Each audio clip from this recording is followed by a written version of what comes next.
Welcome, friends. James Corbett here, corbettreport.com. Warning, viewer discretion is advised on this video. The contents of this video are not going to enrich your life, inform you, or make you a better person in any way, shape, or form. Disclaimer, I loathe this type of video. I loathe the fact that I'm in a position to make this type of video.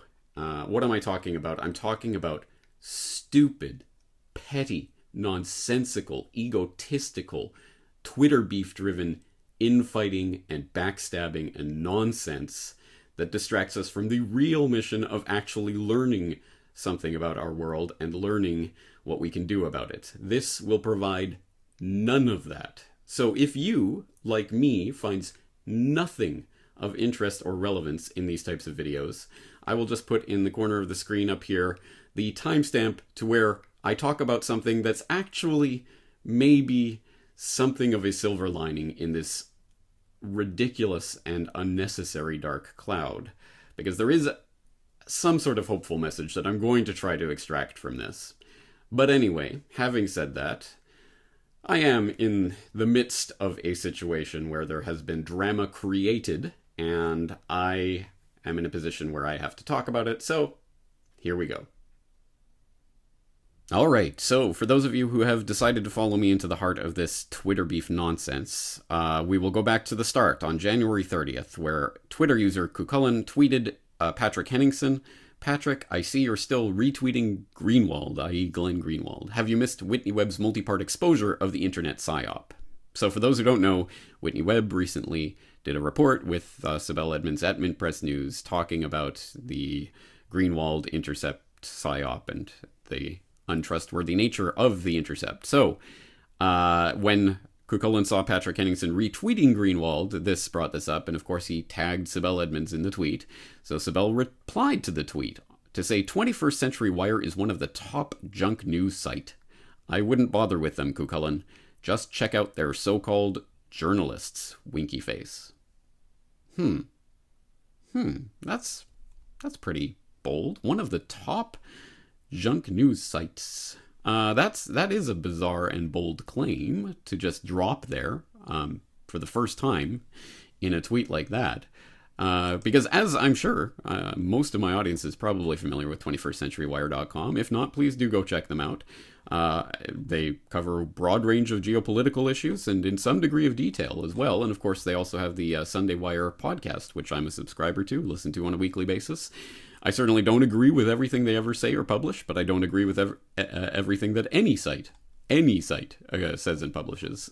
So that's, and I don't expect that or demand that from the sites that I follow. But again, to call it a top junk news site seems, well, that's a pretty bold claim. There must be some pretty bold things behind it. But it does make one wonder if 21stcenturywire.com is a top junk news site, then what sort of sites does Sibel Edmonds find reputable? Sibel Edmonds is on our next guest here in studio with us, and I want to keep Ellen Stroyer in here, one of our reporters, because he's been reading into her reports and reading her articles from Newsbud.com. Oh, yeah. Now, I know that some of you probably had a chuckle at that clip being inserted like that, and then probably some others of you are angry about that, feel manipulated, feel either that, well, just because she's been on someone's program doesn't mean she's supporting their entire network. That's a low blow. That's not true. Or maybe some people are saying, well, what's wrong with InfoWars? Why are you infighting with them? Blah, blah, blah. So you feel upset. You feel manipulated by the way that clip was thrown in there, right? Good. That's okay. Remember that feeling. Remember what it's like when some editing and some editorial intrusion can manipulate you and make you feel uncomfortable and angry. Remember that, because that's going to come in handy in this exploration today. So, after having called 21st Century Wire one of the top junk news sites, Patrick Henningsen responded, as I imagine you would, with some consternation and in a pretty conservative manner, considering the charges. Sibel, tell me exactly on what basis are you making your defamation claims against me and my colleagues. To which Sibel Edmonds replies, junk is a factual assessment. Unless you're in a place like Saudi Arabia or Turkmenistan, professional assessment does not equate defamation. Views on junk sites, not worth elaboration. Now, ta-ta. Go promote D-party agenda and intercept in a junky manner. Well, one might have some quibbles about the professionalism or lack thereof of statements like that, but at any rate, this is the way that the conversation proceeded, with a lot of people jumping in and some more Twitter beef back and forth, drama and nonsense. So I will put the link in, obviously, to every single one of the documents and tweets and everything that I cite in this episode, so you can go and read it for yourself, so you can see the context and see what people were saying back and forth to each other and in what order and what way. But this proceeds in a number of times, and Sibel keeps coming back to this word, junkies. Shame is something junkies like you are very unfamiliar with. She keeps using junkie, and I recognize that English is not Sibel Edmonds' first language, so perhaps she does not know the connotations of the word junkie. But to an English speaker, of course, this does seem like she is publicly claiming that Patrick Henningsen is a drug addict. Shame is something junkies like you are very unfamiliar with. I think she's making a play on junk news. So he's a junkie. I guess that's what's going on here. But at any rate, it does come across kind of differently to English speakers. But it continues in this manner with some highly charged invective and a lot of accusations. So accusations about mystery funding, who's your sugar daddy, where, what foundations are paying your bills, kind of thing. Again, kind of laughable to people who follow 21st Century Wire and know about their fundraising and their advertising and their supreme lack of budget. But at any rate, here's this, this question of funding. Who's funding you? Let's just put a gigantic asterisk next to this conversation between Sibel and Patrick, because we will be coming back to this at the end of this bizarre series of events for an even more baffling, bizarre, crazy denouement to all of this back and forth that kicked everything off, this exchange with Patrick Henningsen and the 21st Century Wire team. So Sibel is calling Patrick a junkie, and who's funding you and all of this. So let's just put a big, gigantic mental star next to this, because this will be important later. But it continues in this vein for weeks, and I'm not obviously going to go through all of the different tweets and back and forth and he said, she said, because even if I wanted to, which I do not, even if I wanted to, it would take hours and hours and hours to dredge through it. But it involved things like this. On 19th February 2008, Sibel tweets, "Is this why they both got kicked out of Syrian Solidarity Movement org?" Talking about Barbara McKenzie, pointing out some of the bad language that Bealey had used. And we will get back to that specific example later, actually, because it comes up in the video. But so Sibel uses that as a springboard for this accusation, this public claim that Bealey and Bartlett have been kicked out of the Syrian Solidarity Movement. A seeming statement of fact at this point, right? Which is immediately contradicted by one of the board members of the Syria Solidarity Movement, Richard Sterling, who says, "Hi, Sibel. FYI, Bartlett and Bealey did not get kicked out of the Syria Solidarity Movement. They quit the leadership for their own reasons. We've continued to support their work. Vanessa has a very good piece out today exposing the party, and Eva has recently done excellent interviews." So, apparently, immediately contradicted, and immediately the record is set straight. So thank you for the clarification, which, again, one has to wonder why Sibel is going out on a public forum and making accusations which are, well, at any rate, according to the Syria Solidarity Movement, demonstrably not true. And then just, okay, thank you for the clarification, without retracting this accusation itself. Why was she making that accusation? Where did she get that source? And why is she not apologizing for that type of accusation? I mean, the lack of journalism and professionalism that's going on here, and is evident throughout this Twitter exchange, is really quite interesting, isn't it? And this continues, as I say, throughout February into March, where we arrive at March 9th at the extremely interesting exchange with George Monbiot of The Guardian. And I'm sure most of my audience knows about Monbiot and his take on basically how everything that is anything deviates at all from anything the MSM preaches is conspiracy theory nonsense and must be rejected. So, for example, on March 9th, he's tweeting about the White Helmets. This evening, we watched the White Helmets film with a group of Syrian refugees. I asked what they made of claims that the White Helmets are fakes. Answer, how can anyone tell us not to believe the evidence of our own eyes? The conspiracy theorists who, from a distance of thousands of miles in a position of total ignorance, spread false stories about the White Helmets have no idea how much cruelty they inflict. So, exactly what you would expect. Bog standard boilerplate Monbiot, calling everyone who has questions about the White Helmets conspiracy theorists and talking about their cruelty, and exactly what you would expect from him. To which Sibel Edmonds replies to George Monbiot, don't you know? Beely Bartlett discovered the internet and reported everything true on Syria, and now working on Ebola cure since CIA invented Ebola. Smiley face, smiley face, smiley face, smiley face, smiley face, smiley face, smiley face, smiley face, $. Excuse me? A, what does that even mean?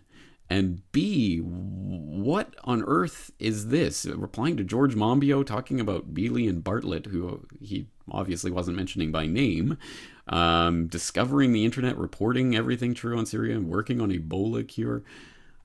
What is even going on here? And this type of name calling, because there's truly no information being presented here. It's just Twitter name calling that's going on, is baffling. It's very, very troubling from the standards of professionalism and journalistic ethics. One would say that this is the type of tweet that makes you really scratch your head. And so Kevork Almassian, who I'm sure a lot of people know for his excellent work at Syria Analysis at YouTube, responded to that by saying, Dear Sibel, unlike yourself, Vanessa and many other journalists have done a brilliant job on the ground. So as a Syrian journalist, I find your vicious campaign against them as disgusting and arrogant. To which I did retweet that, so people are aware of these claims that are being made by Sibel and their context. It's very strange, and so a lot of people jumped into this thread and was wondering what's going on here. As I say, this had been continuing from January 30th, throughout February, into March, and left a lot of people scratching their heads wondering what on earth is going on here. Well, obviously, Sibel would not be getting out there and making these kinds of tweets. And again, let's put a little mental asterisk next to the Ebola cure claim, because again, that will pop up later in a weird way. But don't worry, everyone. Newsbud has assured the public that we have 2 of our reporters compiling documented facts on where all this is coming from. It will be presented in investigative work with all relevant documents, witnesses, and even photos. So Newsbud is working on an in-depth expose that's going to put all of this out in the open, all of the documents and everything, witnesses, photos, so people can see what is happening and understand where this Twitter beef arose from, why it's happening, why this invective. So clearly there's something so egregious in the background of these 2 that this type of all-out assault on Twitter and talking about invented the internet and getting kicked out of the Syrian Solidarity Movement and much, much more is going to be justified by this very, very thorough report. So it was on March 21st that Newsbud released Syria Under Siege, Guarding Against Wolves in Sheep Clothing, which I'm sure many of you have seen by now. But let's get into the details here. And don't worry, everyone. As Sibel has indicated on Twitter, unlike junky tabloid soundbites, our 80-minute investigative report is based on dozens of interviews, hundreds of documents, and triple fact-checking. Triple fact-checking, which means, of course, that everything in this report is 100% as intended and scripted, and was triple fact-checked and verified before this report was released, right? Right. So, good. Now we have this documented expose that we can look to see what is going on here. What is being claimed? Why is it being claimed? Where are the documents? Let's see the evidence. So, first, I guess we have to establish what exactly is the claim, or the central thesis of this report. Many readers and viewers of the news, justifiably disgusted by and distrustful of the mainstream outlets, have been searching for and reaching out to alternative sources, alternative voices and outlets. With this fairly new trend arise many important questions and concerns as well. How do we establish the funding and biases of thousands of self-proclaimed journalists and activists who claim to be independent? How do we set journalistic standards and expectations such as fact-checking, verification, ethical practices, and liabilities for these sources? What are the responsibilities of readers and viewers within the online communities? All right.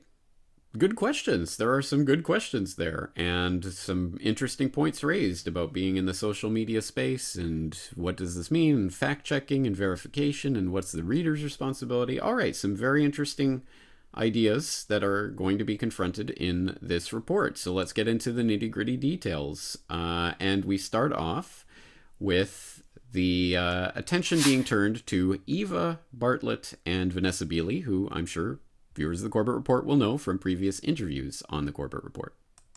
I became aware of Vanessa Beeley and Eva Bartlett about a year ago. It started with a few emails I received asking me to interview them and provide coverage for their reporting via Newsbud. Then I was contacted by a few...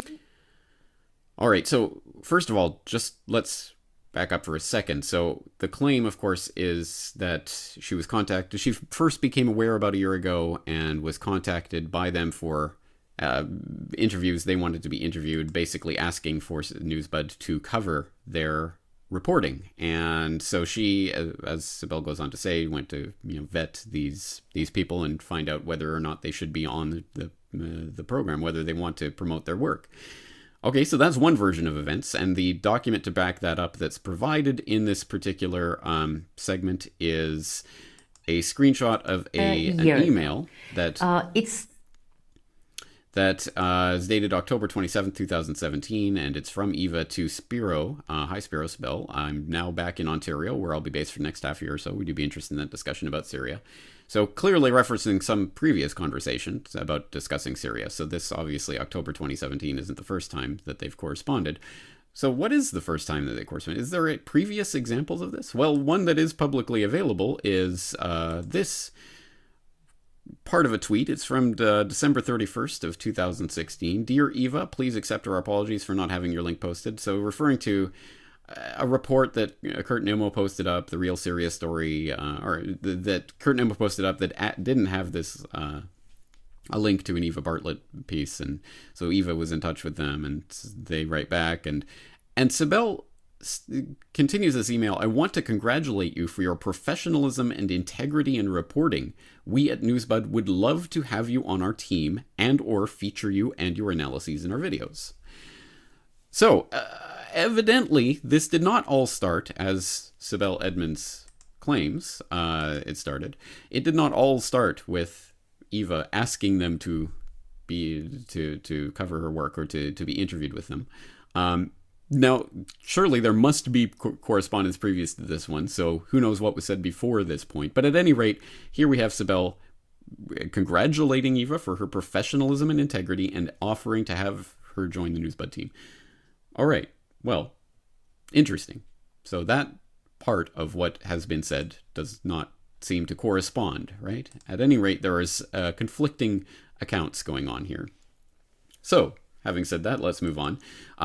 Next, Sibel and Spiro go on to list some of the sources who have provided them with information about Beeley and Bartlett, including...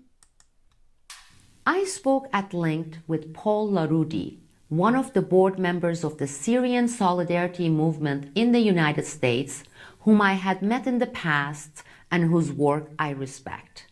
He was very frank about his work with the movement. He told me that his last visit to Syria was in 2013 because the Syrian government has been rejecting his subsequent entry visa requests.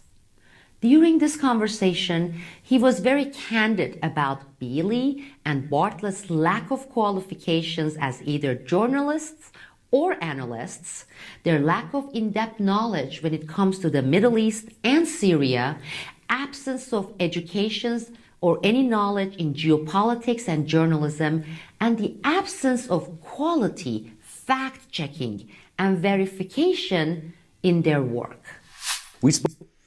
All right, some pretty amazing claims there, coming from someone who obviously has worked with Vanessa and Eva closely in the past. Paul LaRudy, as mentioned, a board member of the Syria Solidarity Movement, so someone who presumably knows a thing or two and has worked with them in the past. So it would be, I'm breathless in anticipation to see this interview that they've conducted and what Paul LaRudy has to say for himself. But hey,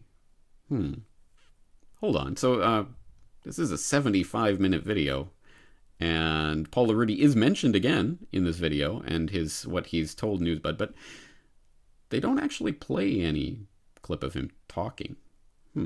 Well, that's odd. Maybe they just didn't have time to fit it in to this 75-minute report. So, well, anyway, Sibel says he's claimed that Vanessa and Beeley and Bartlett are not to be trusted, and that they're all of these claims they're naive and they don't know what they're talking about, and blah blah blah. Well, that's interesting. However, it should be noted that just as I'm going to record this, some new information coming up on Twitter. Daniel Wirt, Paul LaRudy was interviewed for the Newsbud hit piece on Vanessa Beeley and Eva Bartlett. Paul LaRudy's take on Sibel Edmonds, Part 1. Sibel Edmonds' goal is to spread poison, division, and dysfunction. I warned Eva and Vanessa that she was planning a hit piece. 2. And apparently, I have been included. I haven't read or seen anything she has produced, and I don't intend to. It's a policy I recommend to everyone. I have always supported Eva and Vanessa 100%, and I see no reason to stop doing so. They are heroes. I'm sorry I ever met Sibel Edmonds, however briefly. That's all I have to say on the subject, but you are welcome to quote me. I intend to ignore her. Wow, that's a pretty startling take as well. All right, well, Daniel Wirt, at any rate, is claiming that this is what Paul LaRudy has told him. So again, we're getting competing claims. And just for the record, Eva Bartlett comes in. For the record, I'm still in friendly contact with Paul, as is Vanessa. Wouldn't that be strange if one believed the patent lies in the Newsbud video? So, at any rate, we have these conflicting claims again. We have, apparently, Paul LaRudy is saying horrific, horrible things about what terrible people Vanessa and Eva are to Sibel, but they can't play any of that interview. Maybe it wasn't even a recorded interview at that point. Maybe these are things that he told Sibel via email or something. I'm not sure what the sourcing on this is. But at any rate, we now have a conflicting claim that says Sibel is spreading poison and to spread division and dysfunction. And that I'm sorry that I ever met Sibel Edmonds, however briefly. Again, some pretty strong claims and counterclaims that are going on here that complicate this report slightly. Well, maybe Newsbud just got burnt by one of their sources. It happens at times. Anyway, it's just one source, and there's many, many others, and lots of other documentation in this triple fact-check piece. So let's move on to some of the other sources. For example, there's a source who's named Scott Golk, but is identified by his Twitter name of Navstiva in this report, in which he provides some information about Beeley and some pretty startling information about her previous beliefs before she became a big activist in the Syrian Solidarity Movement space. Navsteva also provided documentation of Beeley's not so long ago past, where she held a very anti-Assad, anti-Syria, and anti-Iran position.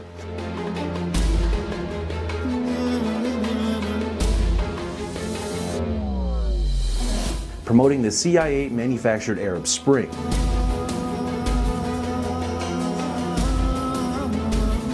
As well as suggesting President Assad was responsible for the chemical weapons attacks in Ghouta in 2013.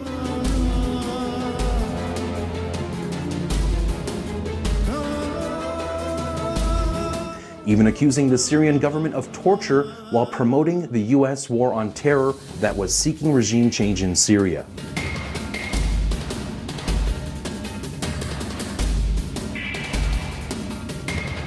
These tweets were later scrubbed, and Beeley asked Navsteva to keep them secret.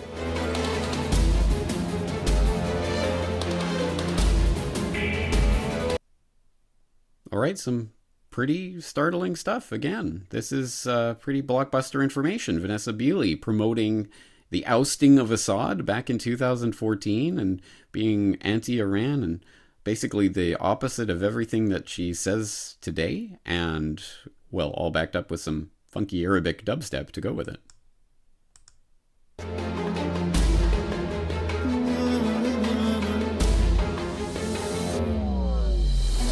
Promoting the CIA. I mean, case closed, right? Here she is tweeting, for example, did Facebook kill Arab nationalism? Well, then I guess that means Vanessa Beeley in 2013 was saying that the Arab Spring was real, right? Or when she tweets about drones being shipped, or when she tweets about revealed Britain sold nerve gas chemicals to Syria 10 months after war began, that means she is blaming Syria for launching chemical weapons attacks, right? That's what that means. Well, not necessarily, right? As people who use Twitter know, it does not mean... you will note that all of these 4 screenshots that they show as examples of how Vanessa Beeley used to be, for example, rabidly anti-Assad, are screenshots of tweets where the tweet is simply the headline of an article she is tweeting. So, for example, there's this newrepublic.com article, "We can't destroy ISIS without destroying Bashar al-Assad first." And the tweet is, "We can't destroy ISIS without destroying Bashar al-Assad first." i.e., Vanessa has tweeted the article verbatim, not changed the headline.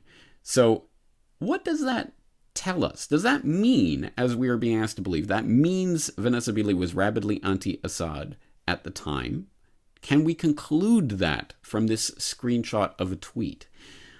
Well, as anyone who uses Twitter knows, that isn't necessarily the case. Of course, there are people who will tweet out a headline without necessarily saying, "This is what I believe, this is my position," so much as saying, "Look at this, can you get a load of this? Look at this article, look at this propaganda." And I myself have done that in the past many times. I've tweeted out mainstream media headlines verbatim without me saying, "This is what I believe and this is my truth," but saying, "Look at this propaganda." I have done that myself. So it's at the very least inconclusive from these screenshots of these 4 tweets whether or not she was really rabidly anti-Assad.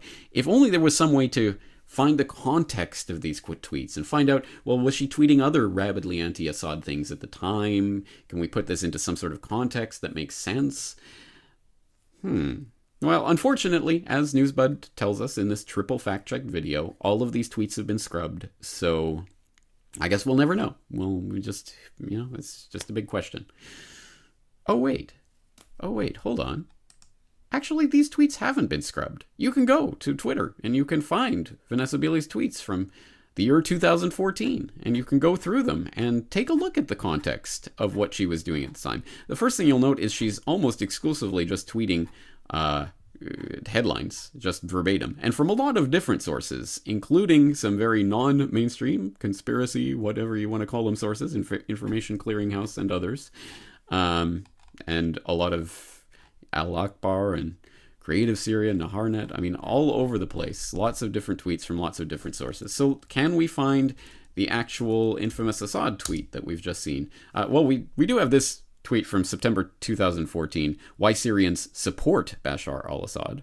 So does that mean Vanessa Beeley is definitively claiming she supports Bashar al-Assad? Well, again, not necessarily. It depends on the context of this. She's clearly tweeting a headline, but does she believe that headline? Obama admits plan in Syria is to overthrow Assad. Okay. U.S. to Assad, down planes, you'll be out. Obama, Assad protected Christians in Syria. But here we are. We're at the offending tweet, 12th of October 2014. "We can't destroy ISIS without destroying Bashar al-Assad first." So one thing you can do is click through and actually see the real tweet, which I will link you to, which Newsbud did not do for some reason. I will link you to the actual tweet itself, which is still up on Twitter. And you will find that there's this exchange that goes on. Rico Kowalski, "Are you stupid?" Vanessa Beeley, "Not as dumb as that question." Happy face. Rico Kowalski, smiley face. So what does that tell us about this? What does that mean, even, in the context of this tweet? It really depends on Rico Kowalski. Is that Vanessa's friend? Do they know each other? Do they associated? What's their relationship? So is he saying, "Are you stupid for saying that Assad must go?" And Vanessa Beeley is "Not as dumb as that question." What does that mean? Does that mean that she's saying that, "Of course I'm not saying that, don't be silly," and then he smiles back?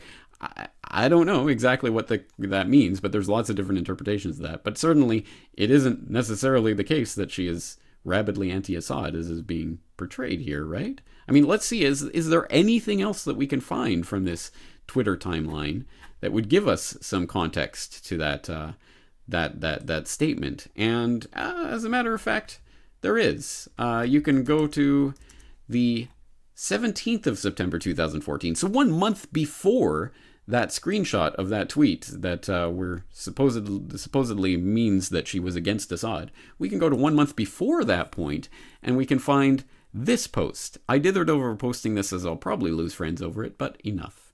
Military intervention is never the answer, from thewallwillfall.org. So you can click through that and find this article written by Vanessa Beeley in September of 2014, in which she's saying, I will probably lose friends over it, but enough is enough. Assad stands against the US, NATO, and the whole axis of interventionism. Assad has steadfastly resisted Zionism and supported the Palestinian cause, one of the few Arab nations to remain loyal despite not always being appreciated for this stance.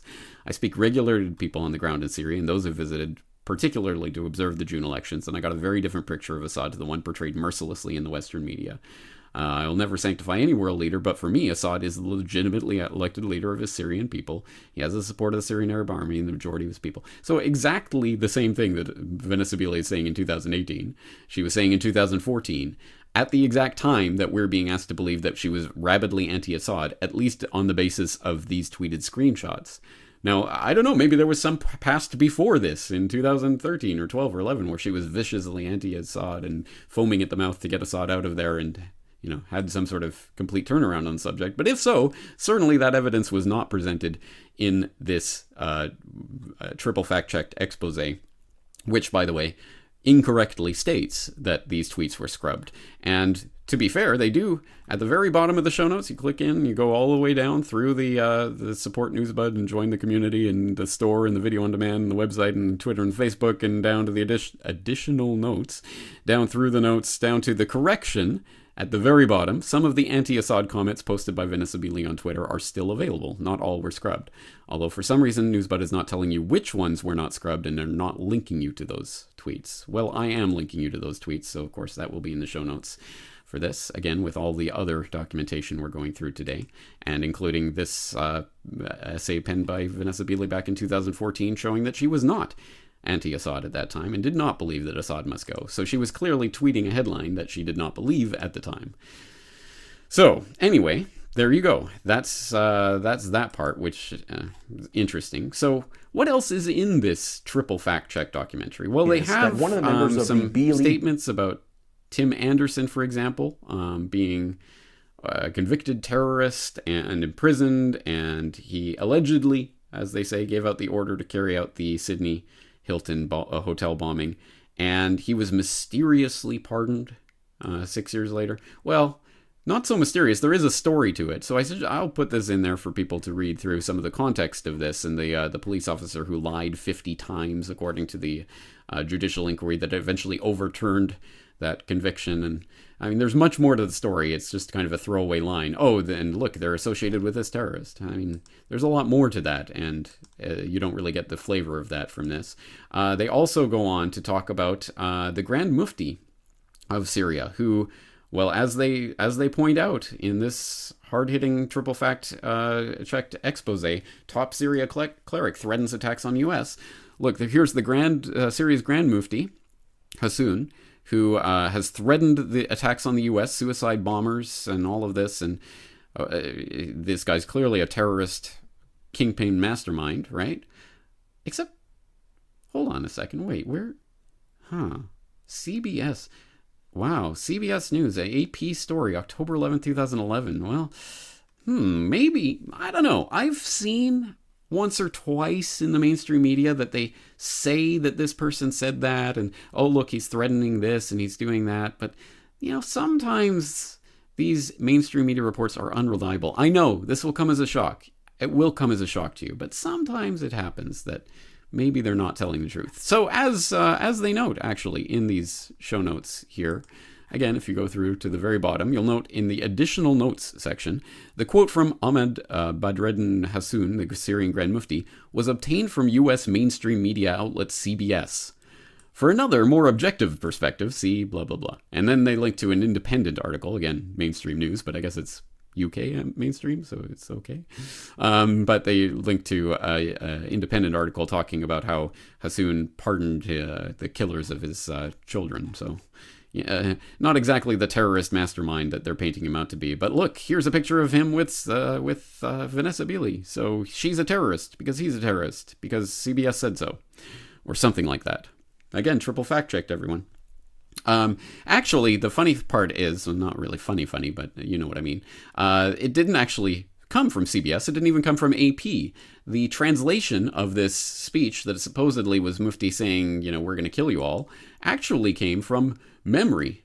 On October 9th, Mufti of Syria, Ahmad Badr al-Din Hassoun, threatens to activate suicide bombers in Europe and the US. So there's that story from Memory TV.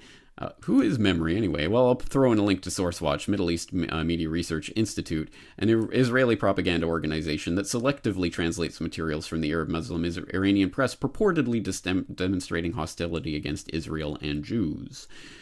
So, according to the Memory website, Memory emphasizes the continuing relevance of Zionism to the Jewish people and to the state of Israel. So, no bias going on there, right? Again, interesting that's where this slur ultimately sources from. If you actually want to hear what the Mufti says about the way his comments were misinterpreted, I will throw in the link to the video where you can listen and read about what he says about the comments and the way that they were used and mistranslated and used by certain organizations for certain purposes anyway, and are being redredged up in certain pieces here, interestingly. But don't worry, there's a note, not a correction, a note at the bottom, just giving some additional detail about the Grand Mufti, I guess.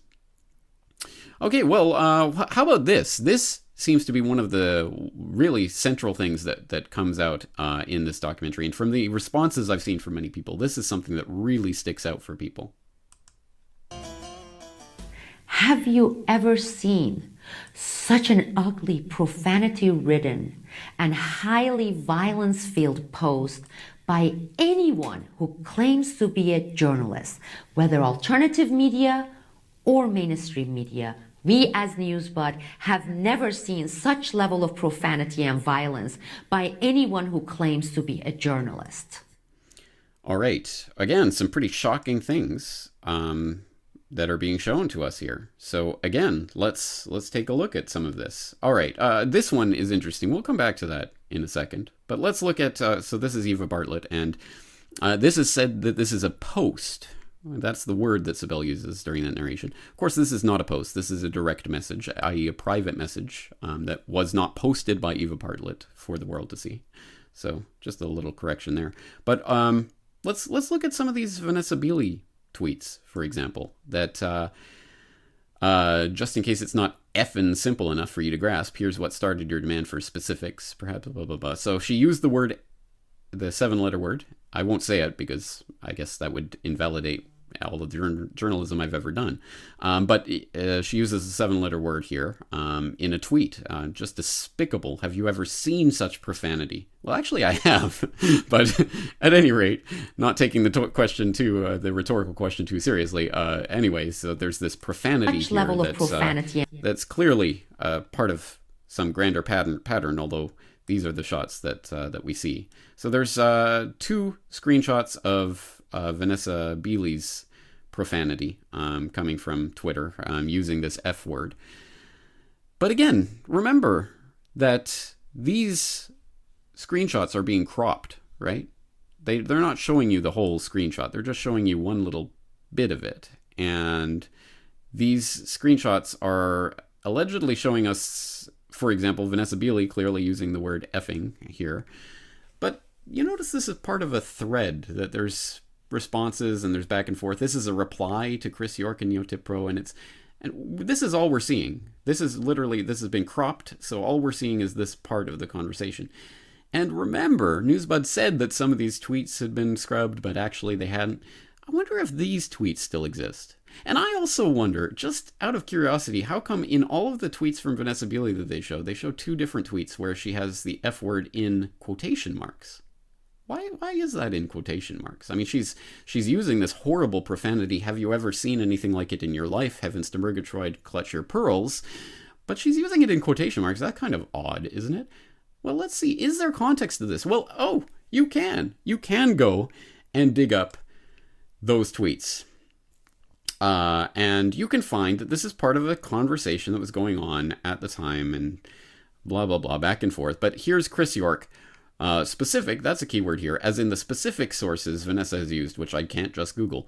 F in hell, this isn't difficult. So Chris York uses the F word. He uses the 7-letter F word. And then they have some back and forth, some more back and forth.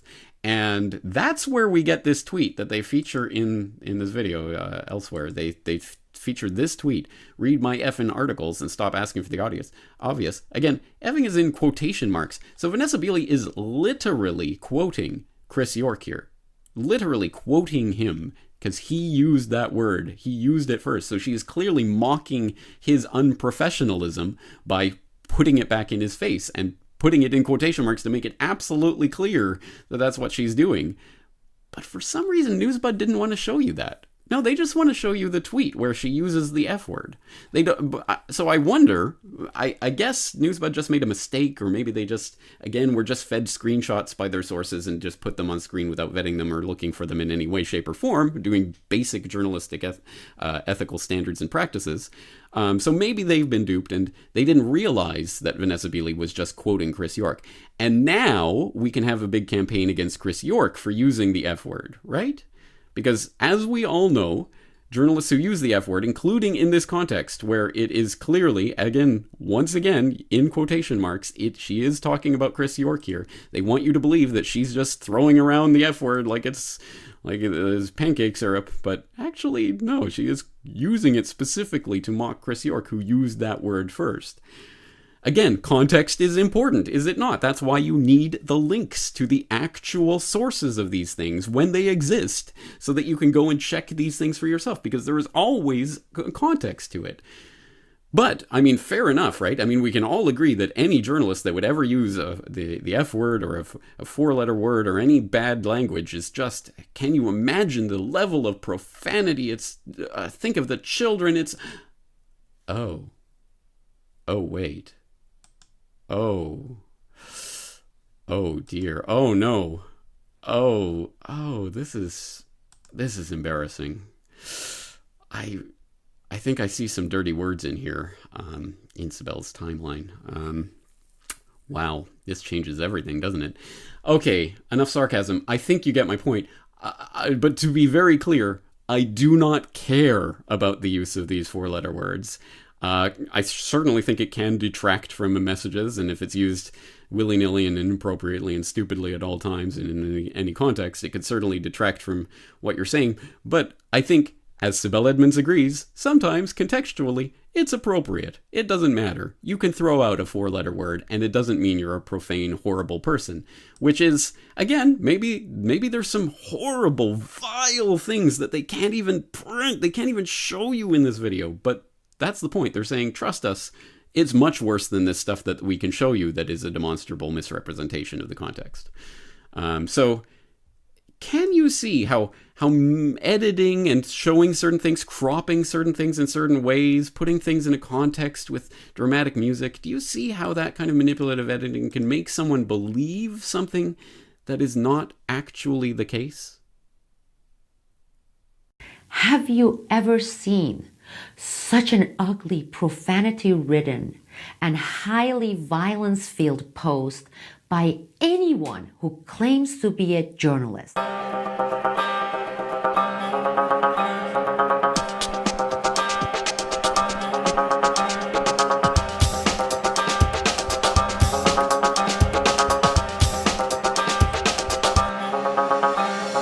God damn these Americans. 15 times, 30 times, 50 times, then you say, what the fuck? You know what? Screw you. Guess what? They're gonna fuck themselves. That's the biggest bullshit I've ever heard. Sibel Edmonds became a bitch. So, are you upset by a clip like that? I mean, okay, yeah, some of you might have just had a laugh at it, but no, I mean, does it upset you? Does it make you think, well, yeah, but you got to know the context of those conversations, and everything was just jumbled together with dramatic music. It's not the same thing. You're not making a point. You got to understand where this was coming from. But wait, is it the case that there's context and there's nuance, and this was part of a discussion, and yeah, it's okay to say that in that context, in that time, if it's that person saying it for that reason, but not that person, and there's no context there, and even if there is, we won't show it to you. Do you not see that there's some manipulation going on here? Do I really need to go on point by point everything in this video? I do? Oh, okay, let's do it. As far as Rania Halek goes, Billy and Bartlett have been angry for the attention Halek has been receiving for her work and for being called pretty. I know it sounds petty, but simply because she was considered pretty.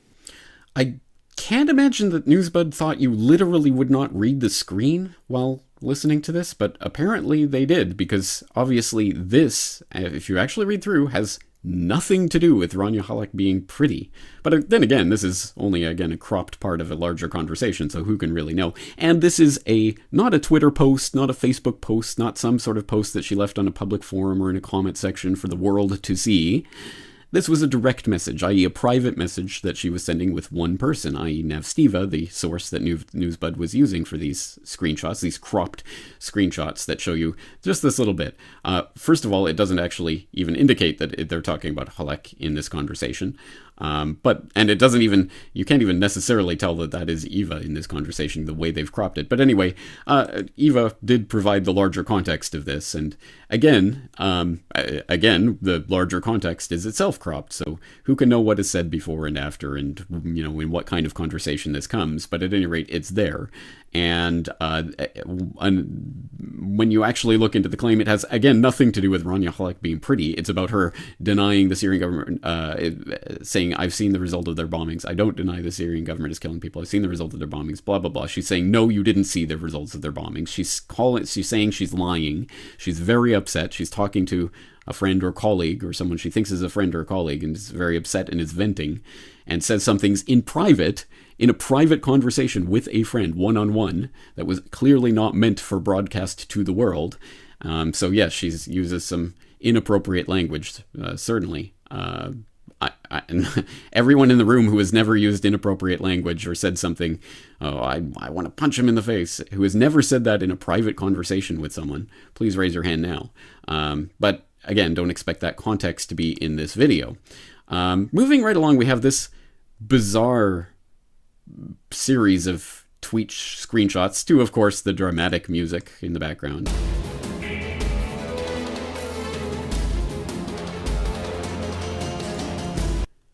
I mean, I guess you gotta spice it up somehow, but the point of this montage in particular is to let you know how horrible Bealey and Bartlett are for pointing out when media outlets like the BBC, The Guardian, Channel 4, these other outlets are associated with terrorists. The photographer of this girl is an ardent supporter of this terrorist group, and eulogized the terrorist when he was killed, BBC. And we're supposed to think this is disgusting, that they are talking about this, that they're calling it out, they're showing MSM embedded with terrorist factions. Is this something we're supposed... I genuinely don't understand why we're supposed to be angry about that.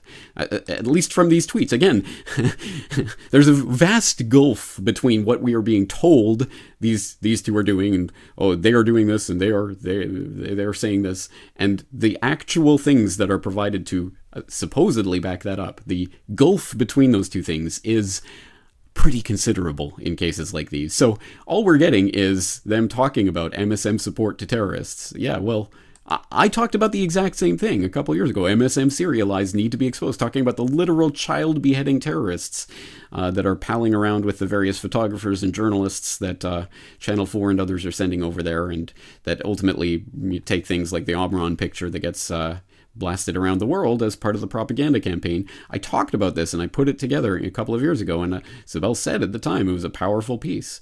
So I don't know, how is this fundamentally different than what we're being shown in these again, contextless screenshots of tweets that they won't link to for some reason. Again, I'm not sure, but it's got the dramatic music in the background, so I guess, it sounds pretty ominous with that music going.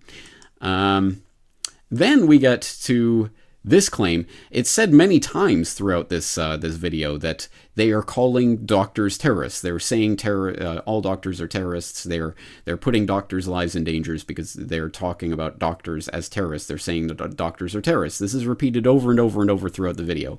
And correct me if I'm wrong, but this is the only screenshot of a tweet that they use to confirm the fact that they're saying that all doctors are terrorists, right?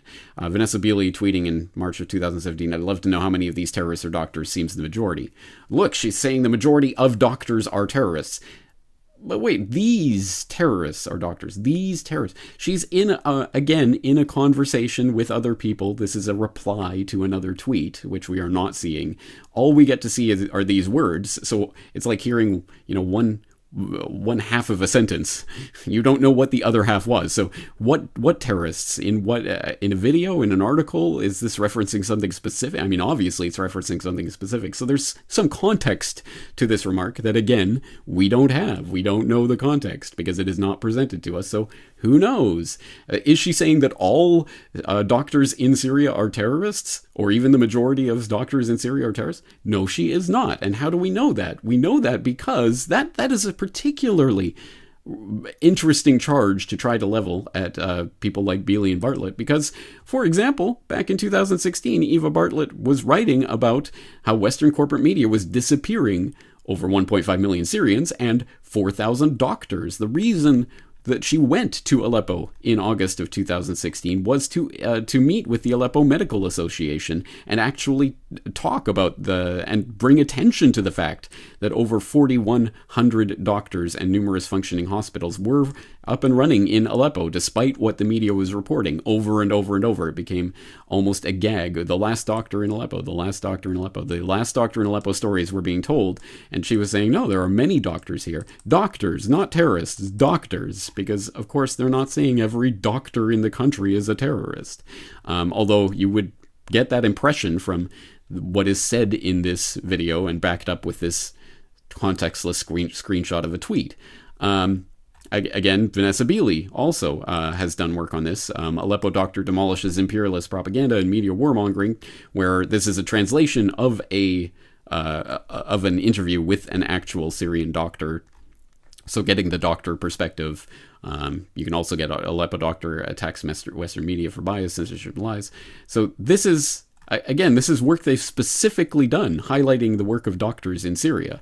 So the idea that they're calling all doctors terrorists, of course, is not the case. But I guess it raises the more fundamental point that certain organizations like Médecins Sans Frontières, Doctors Without Borders, can they be used for political purposes? Are we conflating these two things? That if you say that MSF has, shady connections and they can be used as propaganda, does that mean that you're thereby endangering doctors and you're calling all doctors terrorists? Is there no room for sort of nuance to understanding of this at all?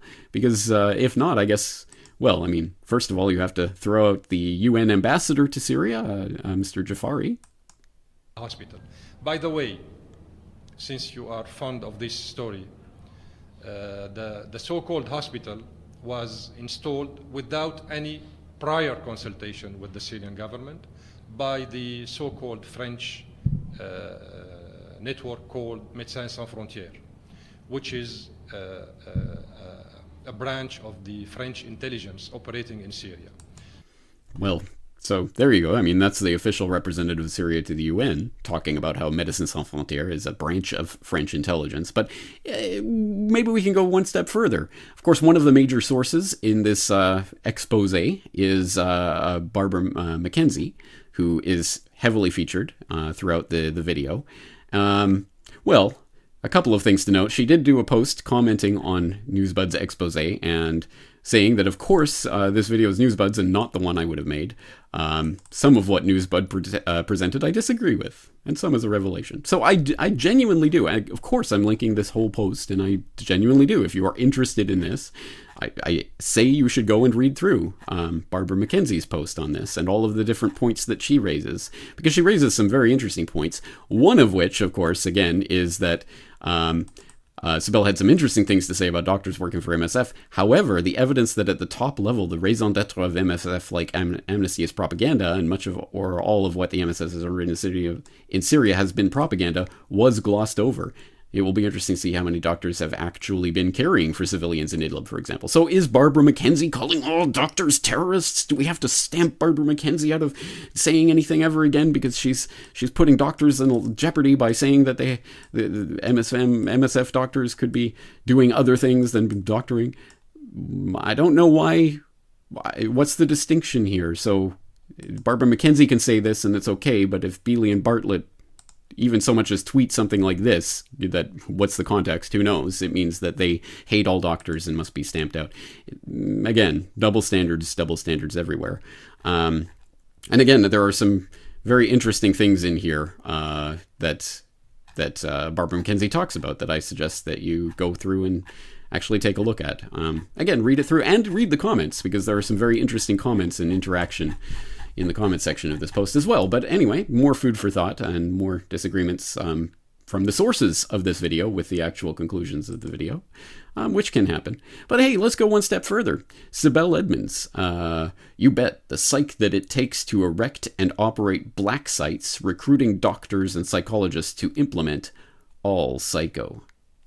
There you got it, folks. Sibel Edmonds calling doctors psycho torturers. No. Wait, sorry. Sibel Edmonds thinks all doctors are psycho torturers. All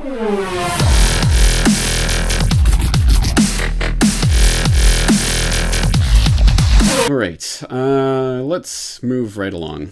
So we have around the 30-minute mark, they start to detail how Bealey and Bartlett have plagiarized everything they've ever written about Syria, and here are the people they've plagiarized. They specifically cite Cory Morningstar, and they show this particular post, Syria of Oz, Purpose and the Art of Selling Hate for Empire, saying that this is where Bealey and Bartlett are stealing their information about the White Helmets from, and intimating that there's some horrible, journalistic plagiarism going on, which, well, why don't we ask Cory Morningstar, who did post about this on Facebook.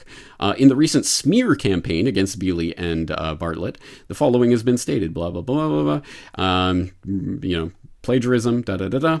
Let it be clear that nothing could be further from the truth. One may naively believe that those behind this hit piece, i.e. Newsbud, actually care about protecting my journalism and the journalism of others, but none of these very concerned individuals have ever shared or supported my work in any way prior to using it in this video for their own ends in order to create divisions. Let me be even more clear. In the age of fake Democratic Party feminism via the Women's March, etc., I could count the women that have supported my work on two hands. At the top of the list are Vanessa and Eva. So, again, they're telling you that Vanessa and Eva have plagiarized Cory Morningstar. Well, Cory Morningstar doesn't see it that way, and she might be the better source on that. Etc., etc., etc., etc., etc., on and on and on and on and on for 75 minutes. But then the video ends on this note. There is now a greater realization that these social media sites are publishers. They are publishers of information, and as such, the growing sentiment is that they should be held to the same standards as other publishers, such as a large media outlet, a television station, an online news outlet. Twitter and especially Facebook have come to the realization of the role they play as a publisher of information or misinformation or disinformation. So I think we're going to see that there are going to be limits, either self-imposed or imposed by somebody else. The freewheeling, anything goes, Wild West approach to these social media sites is very quickly coming to an end. If you guys want this war to stop and you want Syria to go back to the way it was, you need to expose these dangerous elements, these fake activists, these fake journalists. You need to speak up. You need to help out your government, the Syrian government, and notifying them about these individuals.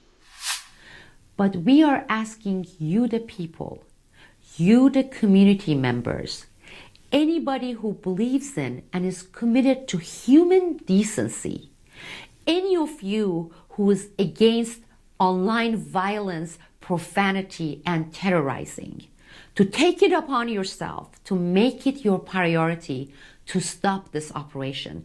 Do whatever you deem appropriate for the sake of thousands of Syrian civilians.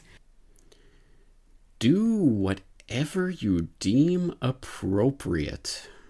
Well, I'm sure that's a statement that couldn't be taken out of context as some sort of threat, right? I mean, I'm not saying it's a threat, but that's the exact kind of quote that you'd think they might use in an expose if they were doing one of this video itself. And I don't know, seems a bit creepy. Also, you get these talking heads. You get a talking head talking about how social media needs to be regulated, like journalists, and newspapers and television. The clampdown is coming. And you get this guy saying you've got to help out your government, the Syrian government in identifying these people. And then you get do whatever you deem appropriate. Wow. What is this nonsense?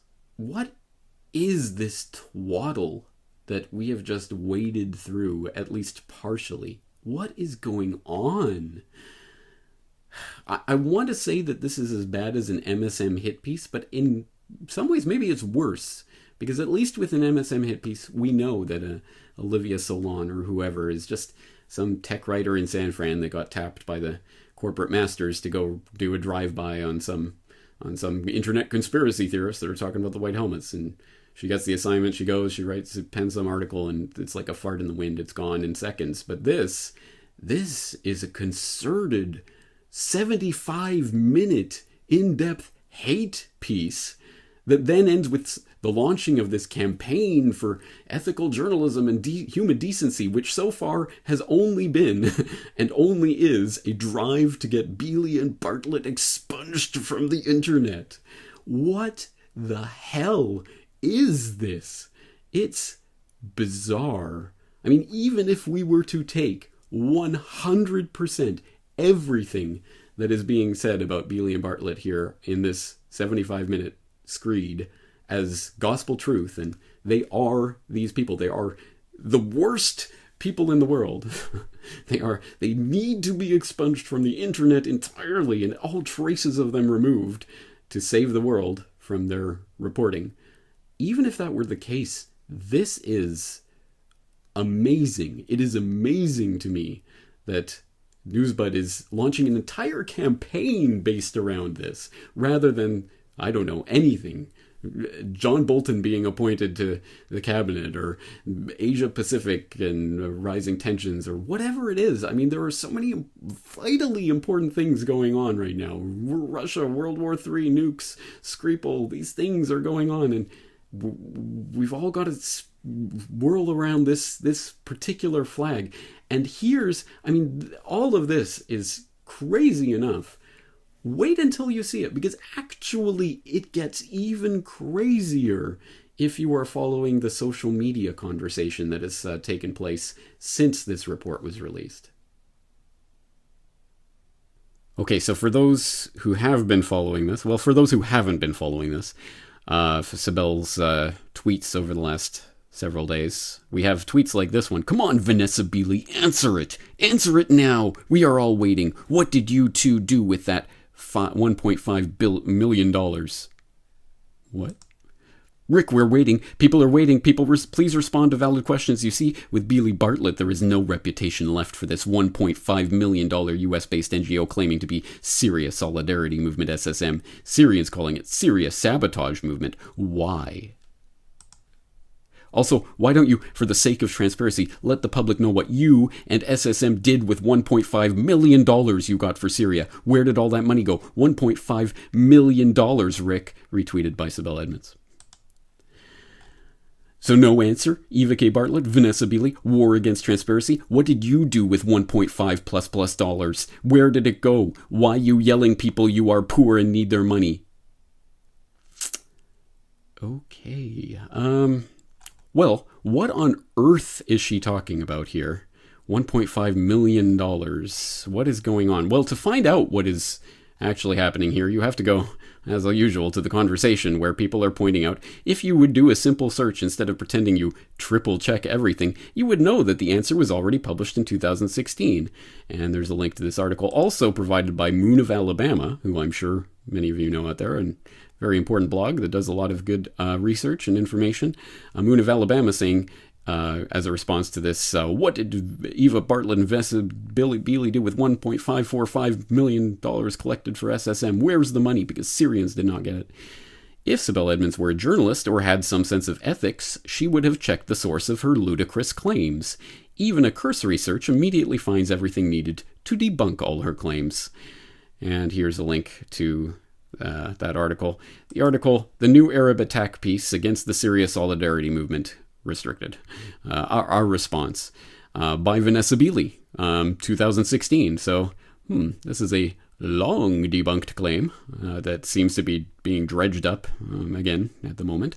Anyway, so this all revolves around a New Arab, which is an English Arabic television news outlet based in the UK. It was founded in 2014 with financing from Qatar. This explains their deep pockets and their political agenda. And it explains why they hired a 27-year-old activist calling himself Sean Carrier to write an article they titled Assad's Allies in the West. The goal was a hit piece on key members of the Syria Solidarity Movement. So this is what Sibel is linking to here, and what she is, what she wants her listeners and viewers and followers to click on. This New Arab piece about Assad's allies in the West. And you can go read it, where they talk about funding to the tune of millions, but that's not the million that we want. There we go. Some writers in this milieu share ties more significant than their dissenting opinions. Bartlett, Beeley, LaRudy, and Sterling. LaRudy, I thought, wasn't he one of the main sources for this video? Anyway, and Sterling are all steering committee members of an organization named the Syria Solidarity Movement, an activist group and registered nonprofit which has collected more than $1.545 million in gross receipts from donors since its founding in 2007.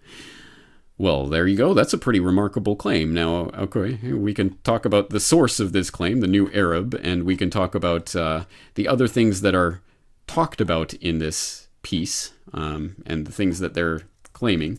But $1.545 million, I mean, that deserves a response, doesn't it? Well, here it is. As was pointed out numerous times to Sibel over the last few days, the response was written in 2016, and here it is. It turns out there's just a couple of niggly little details about this claim. The article claims that the Syria Solidarity Movement raised $1.5 million since 2007. The most elementary level of fact-checking will show that the SSM had no existence before July 2013. So, it was collecting funds 6 years before it even existed.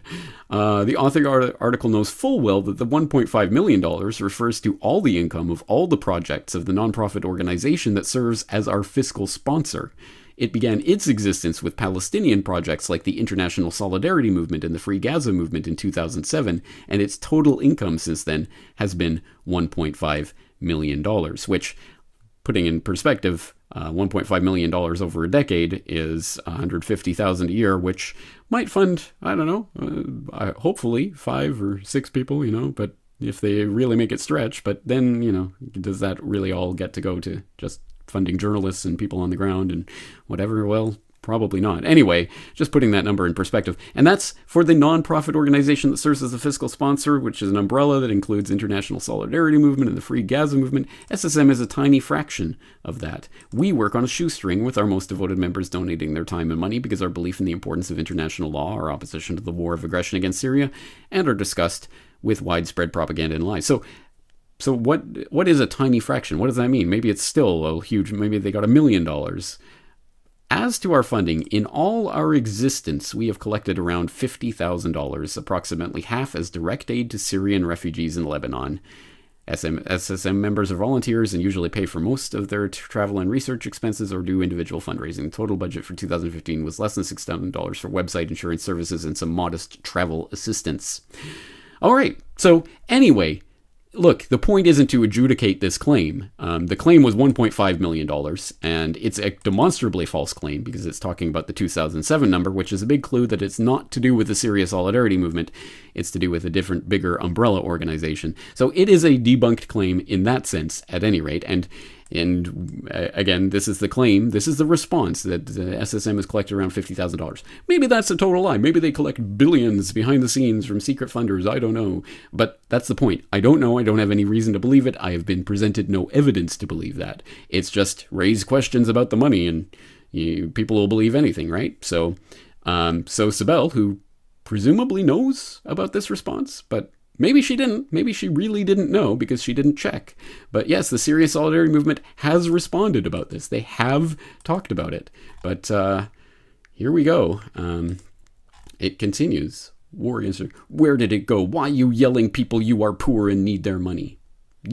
What did you do with $1.5 million, Eva Bartlett and Vanessa Beeley? Because we know it was all made out to you as a personalized check. Yeah. Pretty amazing. And again, it just gets crazier. I cannot stress how crazy things have gotten. Here's a tweet chain that started here with Sibel emailing the Ron Paul Institute and Daniel McAdams. You'll remember from a very recent conversation on the Corbett Report. Here's one of hundreds of debunked lies, misinformation circulated by Vanessa Beeley and Eva Bartlett. Please save RPI reputation. This duo not journalists but disinfo misinfo ops against Syria. Thank you. To which Daniel McAdams replies, Sibel, please do not involve us in this fight you are having with other journalists. None of this is remotely related to our mission. Our mission is promoting U.S. non-interventionism, not vetting the credentials of journalists. Well, if by this you are implying that you would promote published false information, then we can no longer rely on the info presented at your site. Sibel, I'm asking you again to please not involve us in this. Our resources are extremely limited, and we can only afford to focus on our mission, opposing U.S. interventionist foreign policy. And then she unfollows him. So he comments, so you unfollowed me today because I didn't jump into your personal war against journalists you don't like, because I just asked you to leave us out of it. Please block me as well, because I see that is your preferred modus operandi for those who do not toe your line. A common theme if you follow the Twitter conversation, people being blocked for asking questions about this report. She persists. This has to do with respect for Ron Paul and this Ron Paul, one follower, and the site Ron Paul Institute. That's not just a snide joke, right? It's not just a joke that, she misspelled Ron Paul, autocorrect, what are you going to do? No, she's mentioning someone on Twitter. This is a journalist who is talking about professionalism and being a verified, checking things 3 times and being verified. You have to know what you're talking about and you have to the proper credentials to do what you're doing, who can't even mention Ron Paul properly in tweets that she's tweeting out publicly again. So, I mean, that is laughable, but it's not just a little grammar typo. I mean, that actually says something about this situation, doesn't it? Anyway, this has to do with respect for Ron Paul and the Ron Paul Institute. Has zero to do with you personally. Please let the organization, the ones who are not biased with relationship, review, discuss, and decide, and then make the decision public. Again, nothing to do with you, okay? For the 3rd time, I am asking you to keep us out of it. If you do not like the articles on the Ron Paul Institute website, there are literally thousands of other sites you may visit. I have no interest in quarreling with you, nor am I asking you for editorial advice. And for RPI's sake, I hope you are not controlling it. Have a great day. Have a nice life. Be polite and respectful, and don't engage with us or other sides or whatever. Bye. I'm not making this up. These are Sibel's actual tweets. This is the way she is comporting herself with these people. It goes on. It goes on and on. I will be calling all Ron Paul supporters, conservatives with family values and decency, to take their campaign public. Thank you for letting me know. You'll hear them, thousands, in a couple of days. Now please go. You are threatening me and the organization? Over what, might I ask? What have I done that warrants your threats? And what are you trying to get me to do by threatening me? What campaign are you talking about? Honestly, I cannot even understand what you are writing. This is... I have no words. I speak words for a living, and I have no words for this situation. This is unbelievable. And it just continues and continues. Now the pinned tweet, the number one tweet from Sibel Edmonds, renowned heroic whistleblower Lieutenant Colonel Tim Ferner issues a call to bring back human decency and ethical journalism to Ron Paul Institute. Now, again, they're making a campaign. They're going to get thousands of people to sign a petition to get the Ron Paul Institute to retract their interview with Vanessa Beeley, I guess. Is that what's going to happen here? And that will restore... I mean, yeah, this is what Ron Paul's supporters are holding their breath for, is the culmination of this great campaign to rid the website of the existence of this person, the online existence of Vanessa Beeley. What is going on here? And here's, Kristen tweeting, how can Ron Paul allow this communist 1M and degenerate duo on his website? Come on. Ron Paul Institute, enough is enough. And not only, of course, is this retweeted by Spiro, but also Sibel Edmonds. And you can't see it in this list, and I'm not signed in, so I can't show it to you. I would say trust me, but actually the point of this video is don't trust me. Go to the actual tweet and find out this is the type of thing that Sibel is retweeting and liking and giving out to the public. Yes, how can Ron Paul allow this communist and degenerate duo on his website? All right, there are some incredible things going on here, obviously. But remember way back when we were talking about Patrick Henningsen? Remember I told you to put that little asterisk next to that tweet where we were talking about the junkie, 21st Century Wire is the top junk news website, and you're a junkie, junkies have no shame, junkie, you junkie. Remember that little tirade? The one that actually started all of this back in the end of January? Remember that? Well, turns out, if you go to this post on newsbud.com, and here it is, the Syria Under Siege post, and you go down in the comment section, and you look really hard, you can find this comment from Sibel from a couple days ago. Before I forget, one more point. We also reached and looked into Patrick, 21st Wire founder and editor. We could not find anything that was nefarious or false. He's been pretty consistent with reports and activism. Decent stuff. His former colleagues all spoke highly of him, including Dr. McKenzie, and he does not engage in profanity-ridden violent attacks online. At least, we could not find any. I hope he will distance himself from this duo, issue retraction on numerous posts by this duo, and concentrate on solid alt reporting. Excuse me? Do you see what just happened here? She went out, daggers drawn, at Patrick Henningsen, top junk news website. Here's a junkie, you're shameless junkie, calling him names, goading him to try to get some reaction, I guess. I don't know. I don't claim to know what was going through Sibel Edmonds' head when she was doing that. But here it is, buried down in the comment section at the bottom of this post. Literally, right down at the bottom of the post, at least as I'm recording this.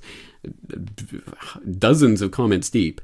Oh yeah, we checked him out. Actually, he's pretty good. And this is the ethics in journalism crusader who is going to teach us about ethical journalism and how to have human decency? Are you kidding me? Is this happening? Is this real life? This is so off the rails. I mean, I cannot be the only person who sees this and goes, what on earth is this about? And correct me if I'm wrong, please. Someone out there, please do correct me if I'm wrong. I'm pretty sure she hasn't tweeted an apology to Patrick Henningsen for calling him a junkie and junk news website and junkie. I don't think I've seen an apology. Maybe she made one. Maybe she apologized and retracted her remarks. I don't think she did. And I don't think this qualifies.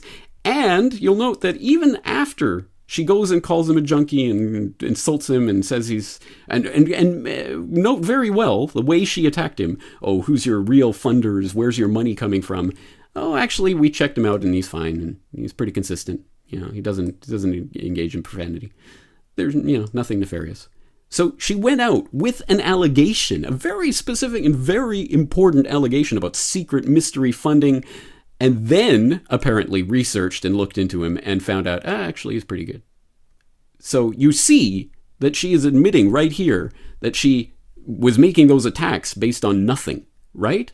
I mean, this is what is happening. I don't have words for it. But as horrible as all of this is, and the implications of all of this is, we get to this. We get to this point. So, again, this is part of a Twitter conversation, and of course I am linking the Twitter conversation so you can see the context and see what was going on here. But it ends up at this point. Sibel Edmonds replying to Vanessa Beeley on Twitter a couple of days ago. This is hilarious. Have you considered seeking help from psychologists? Seriously, you are 54 with zero lasting relationship, family, for a reason, quote unquote, Vanessa. As Paul LaRudy said, you need help to deal with your illness.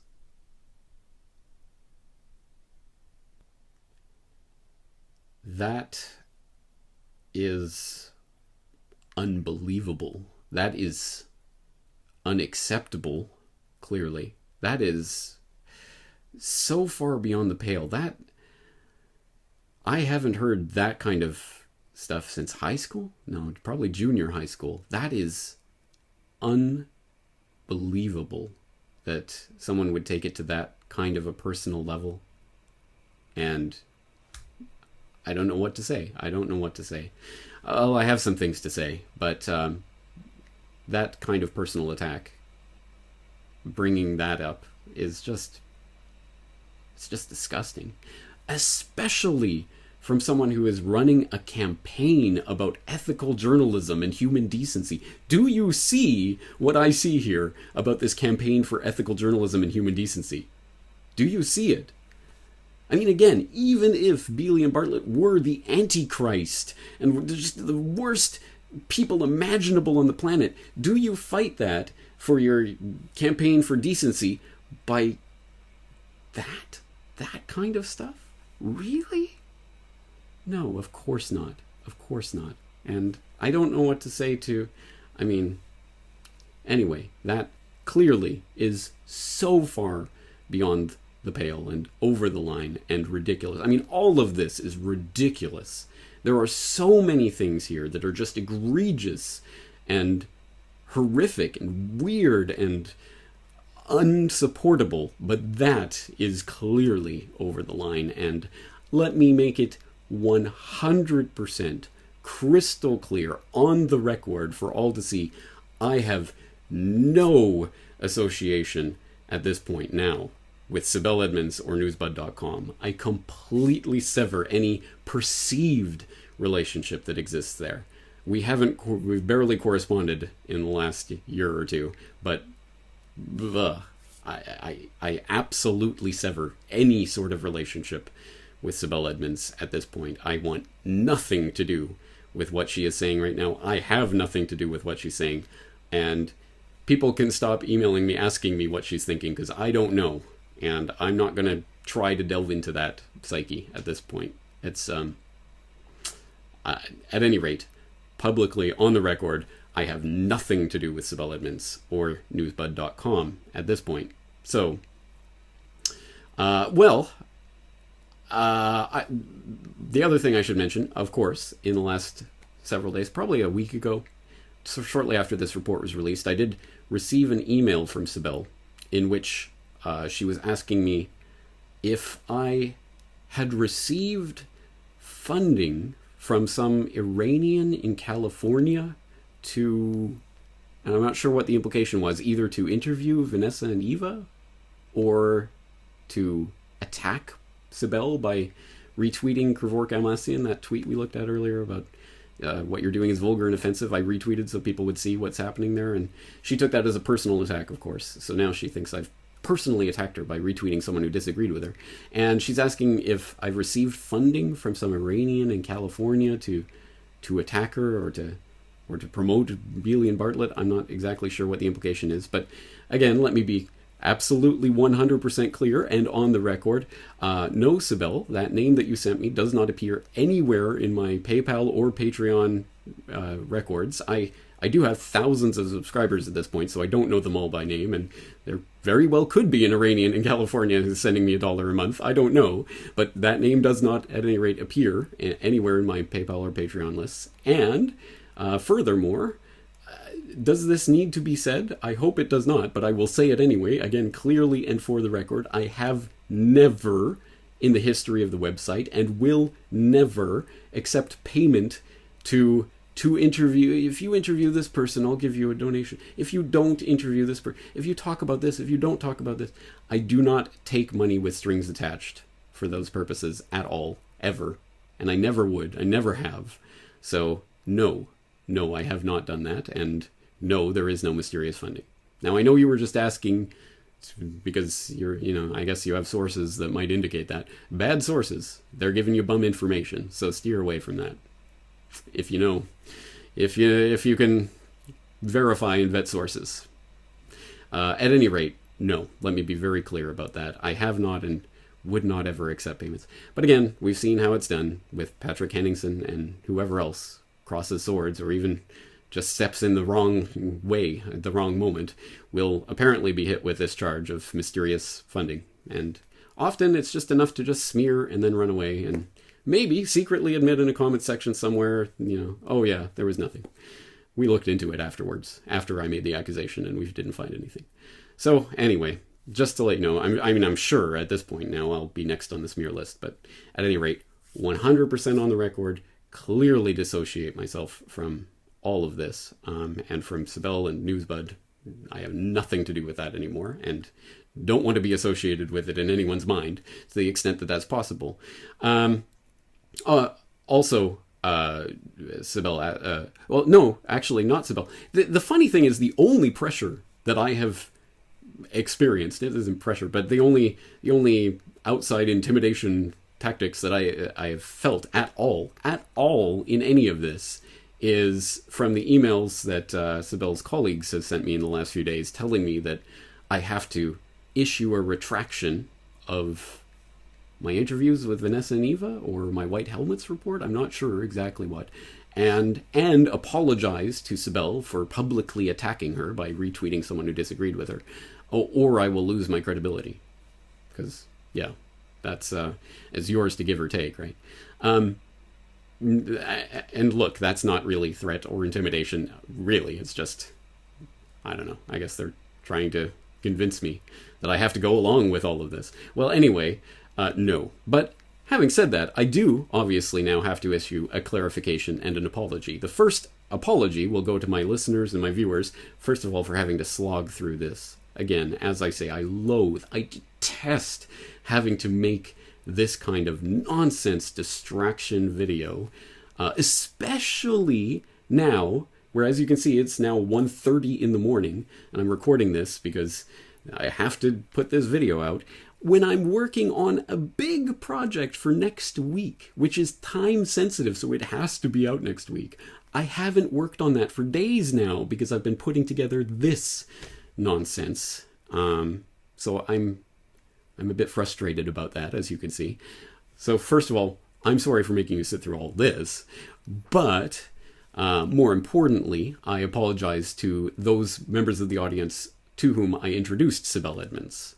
Obviously, I know there are many people in Sibel's orbit or audience at this point who came there, who found out about Sibel through the Corbett Report. And hey, well, look, this is exactly why I say it's not about me, and it's not about Vanessa Beeley or Eva Bartlett or Sibel Edmonds or anyone else. It's not about the people. It's not about the individuals, because they can all go really off into some other place that you don't want to go.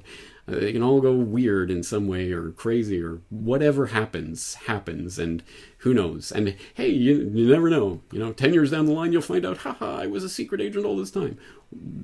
Whatever is going to happen, and you're going to be so shocked. Only if you invest in people. Don't invest in the people. I know that's impossible. We're humans. We invest in people, and that's what's important to us, the people. But It's about the information. It's really about the verifiable information. What can you verify? So on that note, of course, I'm going to have to add a clarification to all of my Sibel Edmonds interviews and videos and podcasts and what have you, which will take some time, I guess. It will take a significant amount of time to add all those clarifications.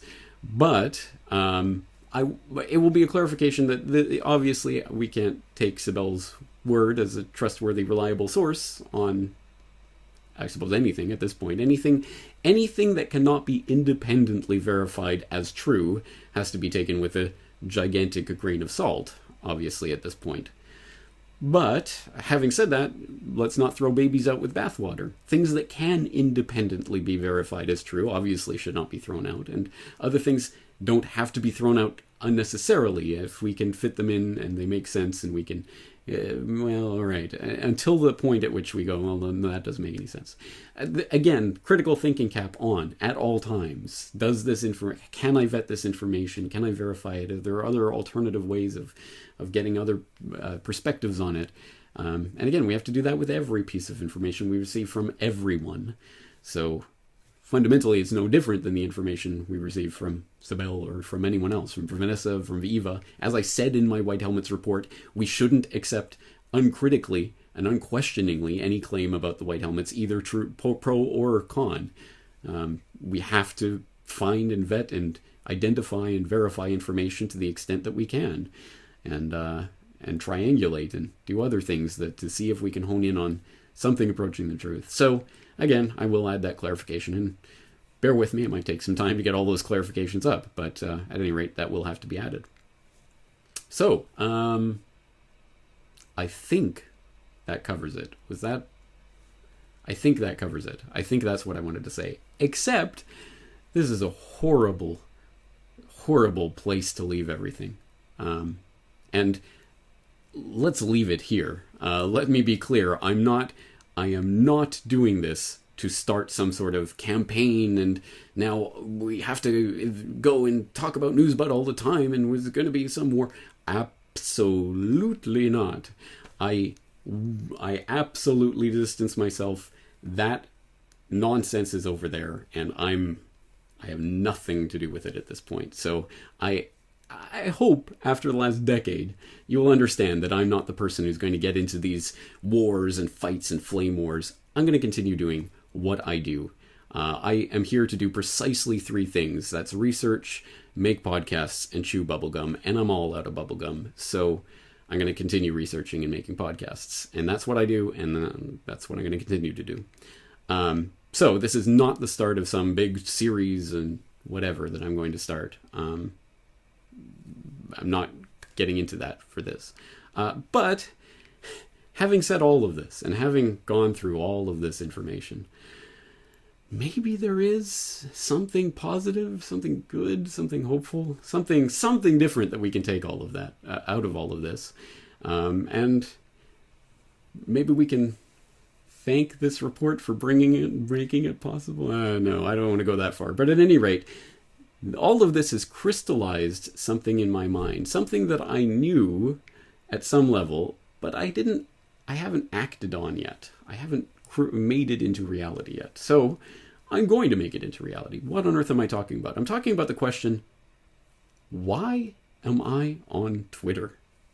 Why am I on Twitter with all these crazy Twitter beefs going on and these tweets and this instant 280 character communication? The medium is the message, and the message of Twitter is I hate you. That really is. For anyone who's been on Twitter for any length of time, you see how quickly arguments or disputes can turn into hatred and just, it really does amp things up in a way that would not be possible even if we were just emailing each other or something back and forth. These types of things wouldn't happen. It's graffiti on the bathroom wall that millions of people can read. That's not something that we as humans have really learned to deal with yet, I would say. And it creates a lot of drama and these types of conflicts. So why on earth am I on Twitter? Well, of course, why am I on YouTube? I mean, we all know about YouTube, and I've been warning about YouTube for years and years and years, and I've been making podcasts and videos that I put up on YouTube warning you about YouTube, precisely because YouTube is where the people are, and the people who most need to hear this information are on YouTube. You have to reach into the matrix to get people out of the matrix.